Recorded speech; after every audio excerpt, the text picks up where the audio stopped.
오늘 본문 말씀은 출애굽기 20장 12절입니다. 출애굽기 20장 12절. 다 함께 합독합니다. 내 부모를 공경하라. 그리하면 내 하나님 여호와가 내게 준 땅에서 내 생명이 길리라. 아멘. 사랑하는 성도 여러분, 오늘은 어버이 주일입니다.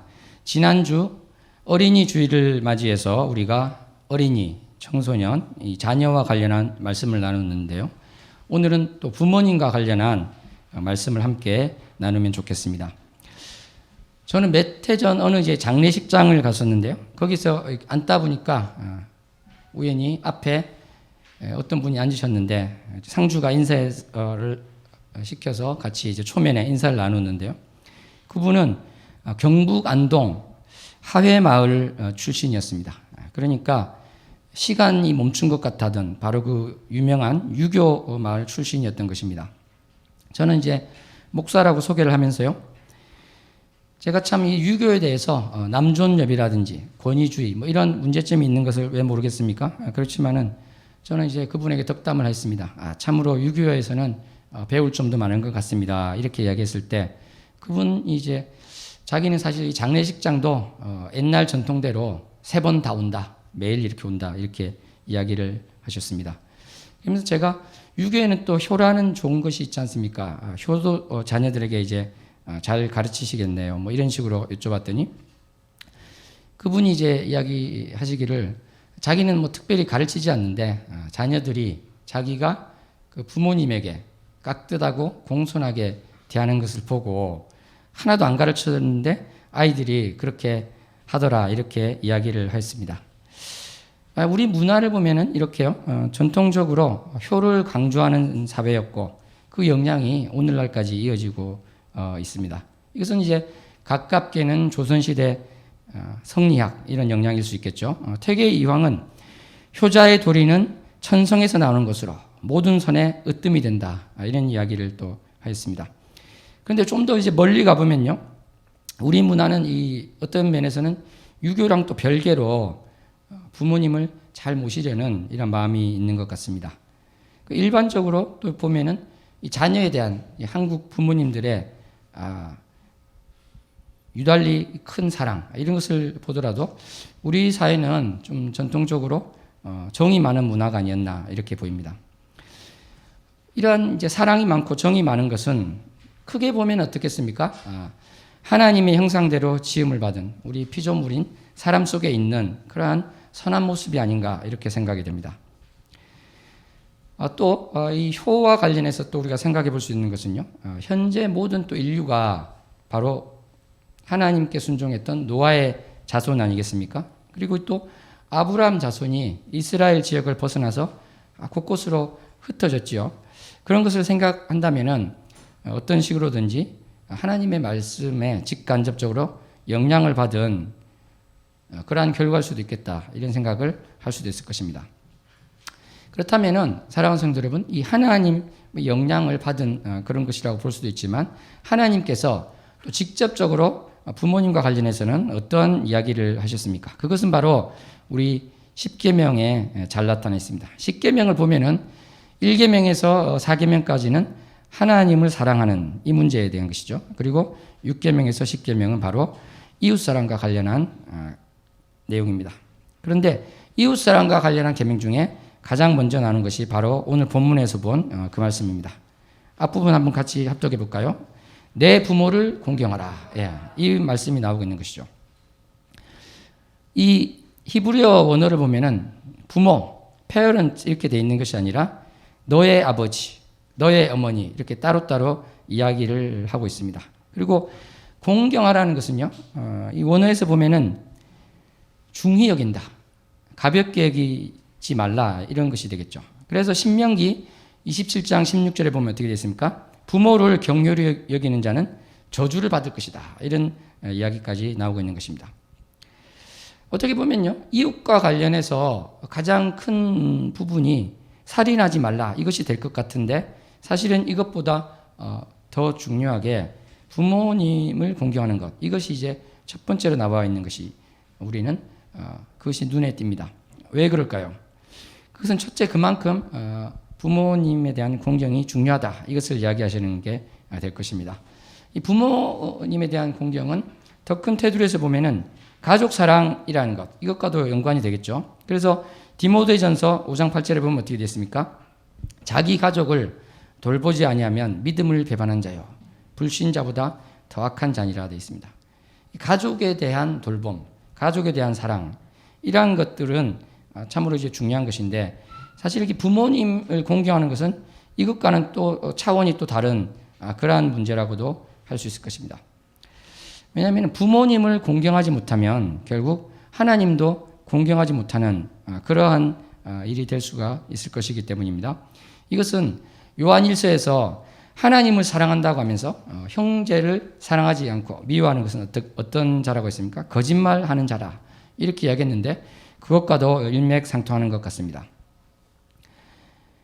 그래서 정말 이 부모님을 공경하는 것, 이것은 어떻게 보면 이 십계명에서도 보면요, 하나님에 대한 이야기가 나오고 바로 이웃 사랑에 대한 이야기가 나오면서 부모님이 다리 역할을 하고 있는 것이죠. 그러니까 부모님은 사실은 어떻게 보면은 일종의 하나님께서 위임하신 그런 권위를 가지신 분이다. 우리가 이것을 또 생각할 수 있을 것입니다. 그래서 에베소서 6장 1, 2절에 보면은요, 자녀들아 주 안에서 너희 부모에게 순종하라, 이렇게 되어 있습니다. 그것이 옳다고 이렇게 이야기 나오죠. 골로새서 3장 20절에도 어떻습니까? 모든 일에 부모에게 순종하라, 이런 말씀이 나오고 있는 것입니다.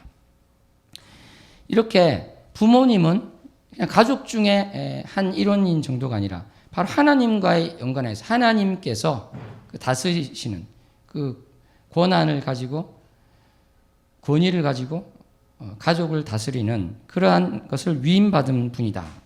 그러니까 결국은 하나님과의 연관성 속에서 아버지, 어머니, 부모님을 생각하게 된다는 것입니다. 그런데 그렇게 되다 보니까 사실은 이제 이 교회에 나온 지 얼마 안 되는 분 중에서 그런 말을 하는 사람이 있습니다. 하나님까지는 하겠는데 나는 하나님 아버지라고 잘 못 부르겠다, 이런 것이 있는데요.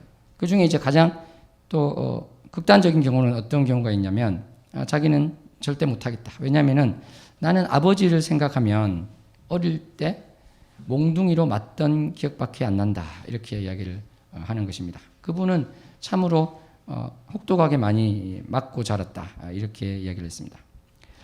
사실 이러한 부모님의 자녀에 대한 폭력, 넓게 봐서 이 죄를 짓는 것이죠. 이러한 것은 단순히 이제 좋지 않았다, 이 정도가 넘어서서요, 어떻게 보면 씻을 수 없는 큰 상처를 남깁니다. 자녀에게 각인이 되어버리기 때문에 그런 것입니다. 프랑스에 피에르 브루디유라는 사회학자가 있는데요, 이 사람은 사회에서 벌어지는 이 폭력과 관련한 것을 관찰하고 연구해 보았는데 놀라운 결과를 보았습니다. 그것은 바로 폭력을 당한 사람, 폭력의 피해자인 사람이 다른 사람에게는 자기가 피해를 그만큼 당했으니까 폭력을 하나도 행사를 안 해야 될 것 같은데 오히려 더 많이 폭력을 행사하더라는 것입니다. 그래서 이 사회학자는 그것을 이름해서 폭력 보존의 법칙이다, 이렇게 했습니다. 자기가 폭력을 받은 만큼 또 남에게 그것을 행한다는 것이죠. 어떻게 보면 지금 미국에서 벌어지고 있는 아시아인에 대한 폭력, 차별, 이런 것도 보면은 흑인이 과거에 차별을 많이 받았으니까 아시아인을 차별하지 않을 것 같지만 그렇지 않죠. 이것도 보면은 차별 보존의 법칙이다, 이렇게 할 수도 있을 것입니다. 사실 이 부모로부터 배운 것을 그대로 하는 것은 참으로 우리 생활에서도 많이 발견되고 있는데요. 저도 이런 이야기를 들은 게 있습니다. 어떤 딸이 있었는데요, 그 엄마한테 계속 그랬다고 합니다. 엄마는 왜 이렇게 맨날 방을 쓸고 닦냐고, 그렇게 안 해도 된다고, 그만 청소하시라고 그렇게 잔소리를 했던 딸이었는데 시집을 갔는데요, 그 집에 놀러 가 보니까 똑같이 하고 있더랍니다. 맨날 이렇게 쓸고 닦고. 그러니까 이 자녀들은 부모에게서 받은 것을 그대로 행하는 그러한 모습을 보여준다는 것입니다. 그렇기 때문에 이 부모로부터 받은 상처, 부모가 자녀에게 죄를 지은 것, 이러한 것들은 그냥 안 좋은 기억 정도가 아니라 씻을 수 없는 충격과 각인이 되는 그러한 것이 될 수도 있다는 것입니다. 그런데 이러한 말씀을 드리는 것을 보고요, 이러한 것을 딱 잡아서 이런 말을 하는 분이 있으면 안 되겠죠. 나는 부모님으로부터 이렇게 안 좋은 취급을 받았으니까 내가 지금 내 자식들에게 비슷하게 하는 것은 어떤 점에서는 내 책임이 아니다, 이렇게 해서는 안 될 것입니다. 그것은 이제 자기의 문제를 부모님에게 전가시키라고 제가 드리고 있는 것이 아닙니다. 제가 이 말씀을 쭉 이렇게 드린 것은 그만큼 부모님의 영향력이 중요하다는 것이고요. 그 다음에 더 중요한 것은 내가 부모님에 대해서 좋지 않은 기억을 가지고 있을 때 지금 내가 하나님의 자녀로서 어떻게 해야 될 것인가, 이것을 우리가 보기 위함입니다. 사랑하는 성도 여러분, 우리는 어떻게 해야 되겠습니까? 그것은 바로 용서가 될 것입니다. 부모님께서 이러이러했습니다. 원망하고 섭섭하고 불만을 가지고 심지어 미워하고 증오하는 것이 아니라 이제는 그것을 용서해야 된다는 것입니다. 왜 그렇습니까?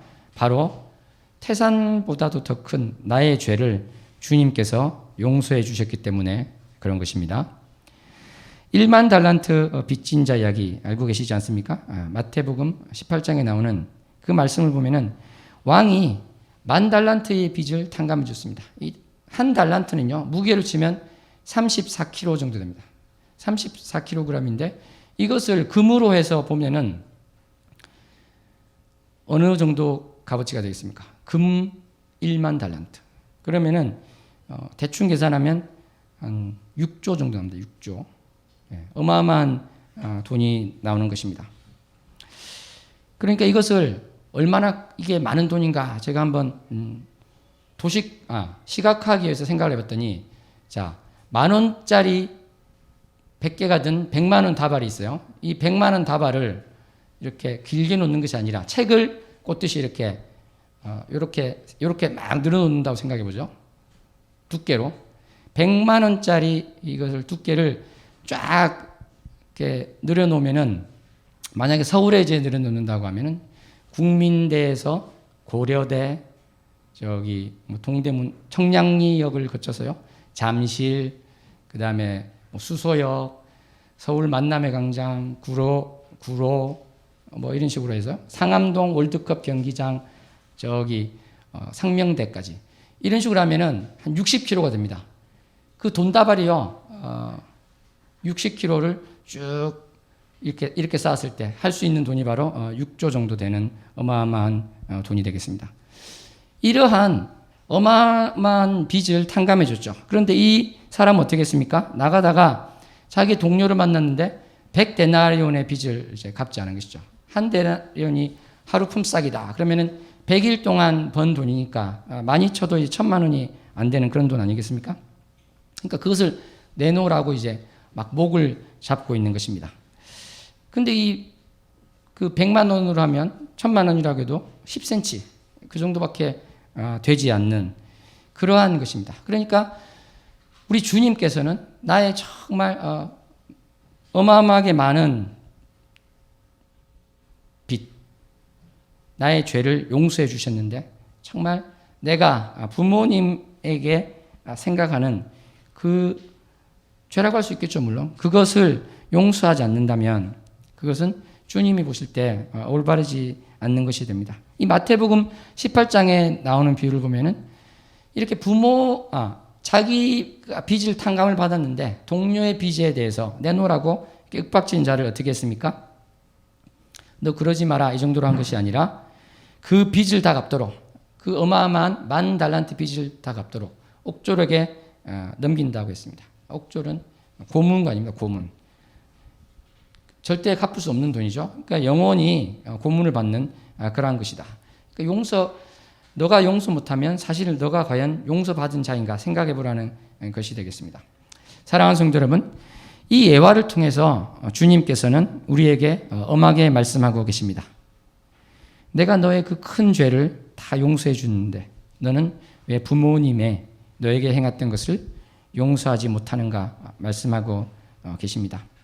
물론 아까 말씀드린 그러한 분처럼요, 아버지만 생각하면 몽둥이로 때리던 그 기억밖에 나지 않는 그러한 분이 아버지를 용서하기는 참으로 쉽지 않을 것입니다. 또 정말 이루 말로 형언할 수 없는 학대를 당한 어떤 분도 계실 텐데요. 그리고 더 심하게는 아주 어릴 때 자기를 버려버린 그런 부모님도 계실 텐데 용서한다는 것이 참으로 쉽지 않을 것입니다. 하지만 저는 주님께서 말씀하신 이것을 전하지 않을 수 없는 것입니다. 주님께서는 어떠한 경우든지 용서하라고 이야기하고 계신 것입니다. 옆 사람이랑 고백했으면 좋겠습니다. 용서하는 자가 됩시다. 용서하는 자가 됩시다. 아멘. 사랑하는 성도 여러분, 그러면 주님께서는 왜 용서에 대한 말씀을 하고 계시겠습니까? 그것은 바로 내가 용서해야 될 대상에 대해서 관심이 있는 것도 있으시지만 사실은 나에게 관심이 있으시기 때문에 그런 것입니다. 우리가 누군가를 용서하지 못하고 미워하는 감정이 있다거나 섭섭한, 원망하는 그런 감정이 있으면 사실은 내가 그 피해를 고스란히 받게 됩니다. 마음으로 당연히 힘들지요. 그뿐만 아니라 육체적으로도 이 마음이 힘들면 육체적으로도 면역력이 약해집니다. 그래서 암세포가 자라게 되고 그 외에 다른 병들이 생기거나 깊어지게 되는 것입니다. 이렇게 하나님께서는 바로 나에게 관심이 있으시기 때문에 나의 마음과 몸이 병들게 되는 그것으로부터 돌아서기를 원하고 계신 것입니다. 사랑하는 성도 여러분, 혹시 한 분이라도 부모님께서 하신 그것을 용서하지 못하는 마음이 있는 분이 있습니까? 아니면 도저히 부모님에 대해서 도저히 나는 받아들일 수 없다, 이러한 것이 있습니까? 제가 어떻게 정말 그 아픈 그 상처와 힘든 것을 다 헤아릴 수 있겠습니까? 그렇지만 사랑하는 성도 여러분, 그것이 바로 내가 용서하지 못하는 것이 나에게는 짐이 되는 것입니다. 그 짐을 내려놓고 입술로 용서하겠습니다. 고백하시기를 소원합니다. 주님께서는 말씀하십니다. 수고하고 무거운 짐진 자들아 다 내게로 오라 내가 너희를 쉬게 하리라. 바로 부모님을 원망하는 마음, 부모님에 대한 그 쓴뿌리, 그 상처가 바로 나에게는 짐이 되는 것입니다. 그것을 참으로 내려놓고 자유해지는 우리 모두가 되기를 소원합니다. 그래서 정말 오늘 우리가 말씀 후에 기도하실 때 한번 입술을 열어서 고백했으면 좋겠습니다. 주님, 내가 부모님을 용서합니다. 그러한 고백이 있기를 소원합니다. 이 용서는 또 다른 차원에서도 의미가 있습니다. 그것은 바로 이 아까 제가 폭력 보존의 법칙을 말씀드렸습니다만은 이 내려오는 이 대물림, 이것을 끊기 위해서도 필요한 것입니다. 그 죄의 사슬이 나의 때에는 끊어져야 되는 것이죠. 내가 참으로 나에게 행해졌던 그 부정적인 것에 대해서 그냥 증오한다고 해서 그것이 끊어지지 않는다. 이것을 우리가 여러 가지 현상적으로 나타나는 자료에서도 확인이 되었습니다. 정말 우리가 이러한 것들을 내 대에는 끊어버리자 이렇게 하기 위해서라도 부모님께서 나에게 하신 것을 다 용서하는 그러한 마음이 있고 결단이 있어야 될 것입니다. 그러할 때 내 대해서는 그러한 것들이 끊어질 수 있을 것입니다. 아멘. 사랑하는 성도 여러분, 다른 한편 부모님 입장에서는 어떨까요? 세상에 어떻게 완벽한 부모님이 있겠습니까? 인간 자체가 완벽하지 못한 피조물인데 완벽한 부모님은 없죠. 그러다 보니까 자녀에게 아주 자그마한 것에서부터 큰 것까지 여러 가지 죄를 이미 부모님은 지어버린 경우가 된 것입니다. 지금이라면 하지 않을 것 같은 그러한 죄를 이미 지어버린 것이 바로 지금 부모님의 상태입니다. 그러면 이 부모님, 이미 죄를 지어버린 부모님은 어떻게 해야 되는 것입니까? 이 죄책감을 평생 붙들고 살아야 될까요? 아닙니다. 주님께서는 그러한 것에 대해서 정말 온전히 회개하였다면 거기서 자유로워질 것을 또 말씀하고 계십니다. 주님께서는 이사야 1장에서 말씀하고 계십니다. 너희의 죄가 주홍 같을지라도 눈과 같이 희어질 것이라고 하십니다. 진홍같이 붉을지라도 양털같이 희게 되리라고 하십니다. 아멘. 주님께서는 내 죄를 기억하지 아니하리라 말씀하십니다. 누구를 위해서요? 하나님을 위해서, 스스로를 위해서, 나를 위해서 내 허물을 지우개로 깨끗이 지우듯이 도말해버리겠다. 이사야 43장 25절에서 그 말씀을 하고 계십니다. 이렇게 하나님께서 너가 나에게 온전히 회개했을 때 기억하지 않는다고 하신 그 죄가 나를 잡아서 죄책감에서 시달리는 부모님이 한 분도 안 계시기를 소원합니다. 그 죄가 나를 아직도 저 깊은 심연으로 끌고 가는 일이 없기를 소원합니다. 물론 우리가 당연히 아는 말이지만 이게 온전한 회개 없이 나는 너에게 아무런 미안한 마음이 없다 이런 식으로 하라는 것은 아니겠죠. 참으로 온전한 회개를 이루었을 때 우리는 더 이상 그 죄에 대해서 묶여 있어서는 안 된다 이 말씀을 드리고 싶은 것입니다. 사랑하는 성도 여러분, 이렇게 말씀을 드렸습니다마는 그래도 이 자식에게 뭔가 내려가는 이러한 염려가 있는 부모님도 있으실 것입니다. 자손에게 내려간다.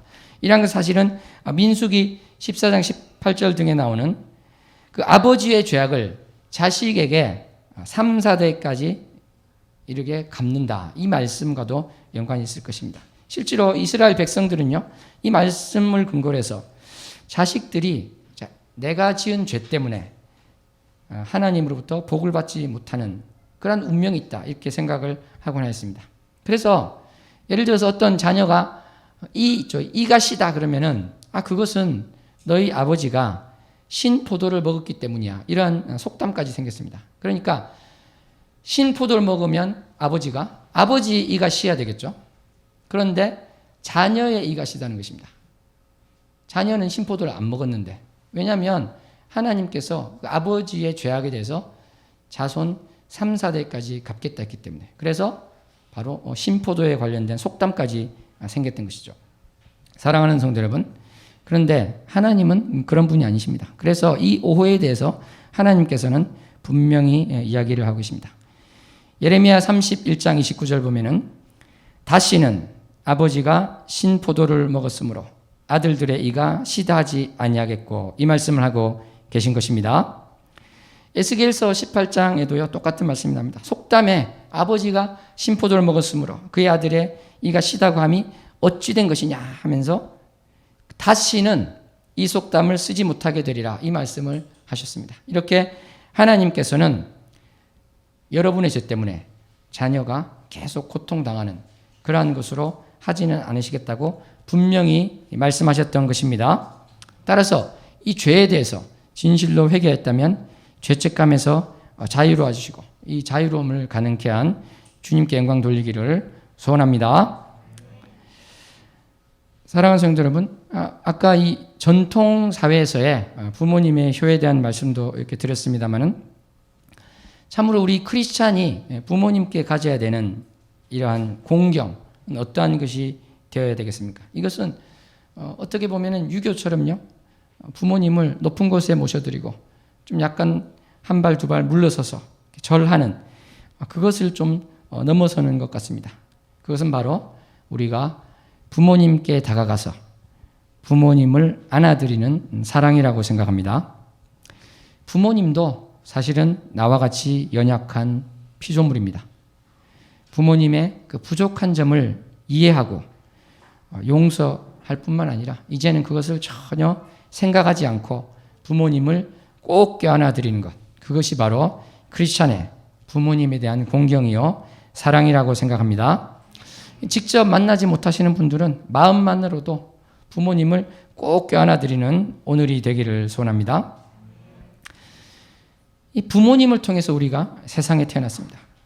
생명을 보존하는데 내 힘으로는 도저히 살 수 없는데 도움을 하나님께서 허락하셔서 받아서 이 땅에서 그 삶을 유지하고 있는 것, 이것이 바로 부모님의 또 은혜가 아니겠습니까?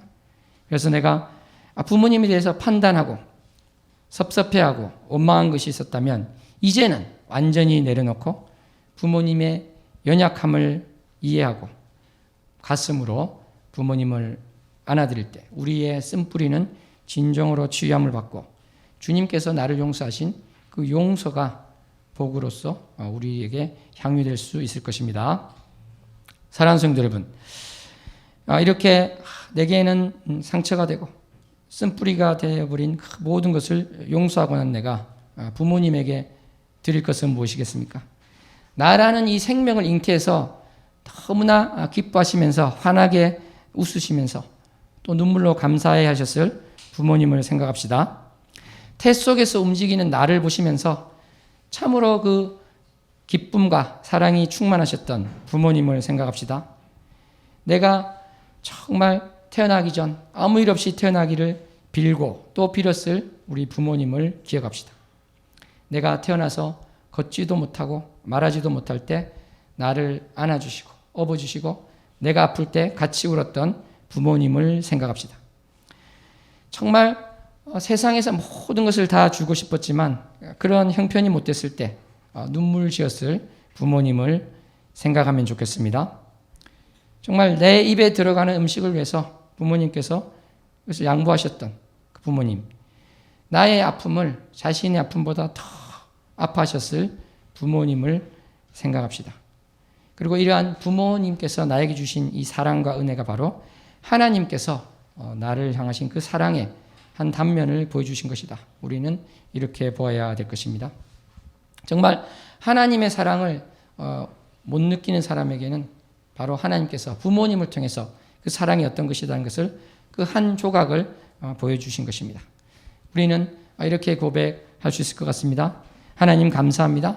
부모님을 저에게 허락하셔서 아버지 어머니의 사랑을 경험하게 하신 것에 감사를 드리고 그 사랑에 감사한 마음을 가지게 하시고 이 사랑이 또 하나님께서 나에게 주신 사랑의 부분이라는 것을 고백합니다. 이러한 우리 모두가 되기를 소원합니다. 그래서 이 사랑과 감사함을 가지고 나를 사랑하신 하나님의 사랑을 기억하면서 세상에 주님의 사랑을 전하고 증거하는 저와 여러분 되기를 소원합니다. 기도하시겠습니다. 하나님 아버지, 오늘 어버이 주일을 맞이하여서 우리 부모님에 대한 말씀을 나누었습니다.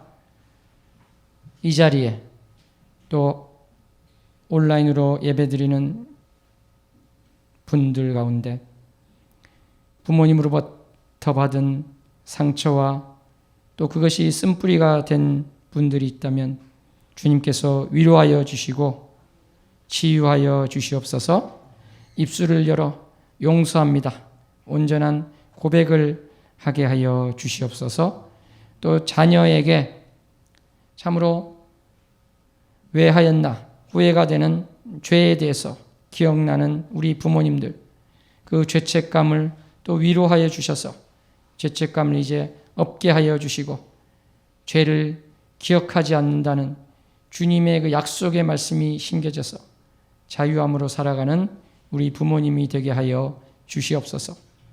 우리가 부모님의 사랑이 의무감에서가 아니라 참으로 사랑하여서 사랑합니다.